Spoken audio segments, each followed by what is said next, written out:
94.3 The Dude is very grateful to our men and women in uniform. We're proud to recognize local members of our military by turning the spotlight on them right now in our Soldier Salute. I'm your host, United States Marine Corps veteran Ethan Stitch Gardner, and on today's Soldier Salute, I have my first call-in guest, vocalist and keyboard player for Grammy-nominated Confederate Railroad and retired United States Army Command Sergeant Major Joey Recker.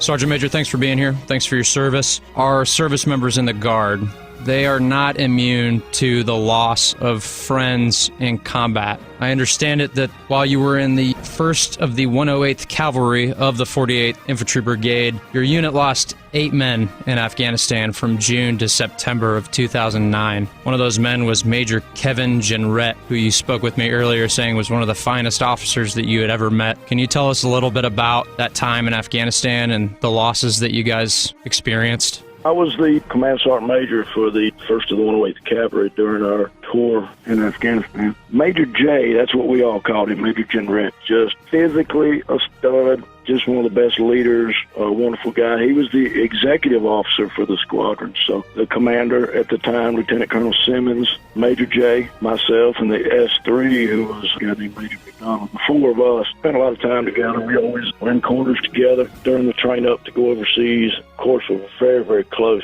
I can remember Major J, we'd get up and do PT every morning like good soldiers and troopers do. Major J would have already gone out and run miles and miles and miles before we even thought about getting up at 5:30 in the morning. I remember him coming back into our little hooch there as we were getting ready to go. He'd always come in playing Fat Bottom Girls on the radio to tell the rest of us to get out of bed and come run a few more miles with him. As the executive officer, he was not supposed to be out on the battlefield. His job was to stay back and run the headquarters while the commander and I, the command team, was out on the battlefield where we were needed. He came to us, Colonel Simmons and I, early in the deployment and just begged us to let him get out there and had some extra people. They plus us up a little bit before we go overseas, and just a little bit of time in country. We made a swap, and we sent him out on a team with some battle space so that he would get some of the experience out there. I remember the day before he left to go out there, Major J went and had little 108th Cavalry logos embroidered, and he would go around giving them to people, and he'd stick them on a little piece of Velcro that was under your collar.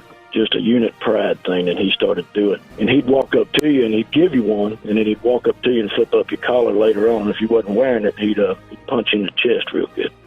The day before he left, he had just started doing that, and he walked up to me and said, "Hey, Sergeant Major, let me give you one of these." And he stuck one under my collar and punched me in the chest real hard. And that was the last conversation I had with him when he stuck that on there. I can tell you to this day, I gave away or got rid of every uniform I have except for that one. I still got the 108 thing underneath the collar hanging in my closet. That was the last time I spoke to Major J. You know, I can't go on enough about what a great guy he was, and it was a big blow to the unit for everybody. All 8 of the soldiers we lost, but the impact that Major J had was huge. We had to buck up, we had to get back out on the battlefield, keep doing what Major J would have had us do, and that was go take the fight to the enemy. And that's what we did. Overall, had a really good tour and had a lot of successes on the battlefield, and a lot of it was because of the example that Major J gave us and us trying to honor his sacrifice through all of our action.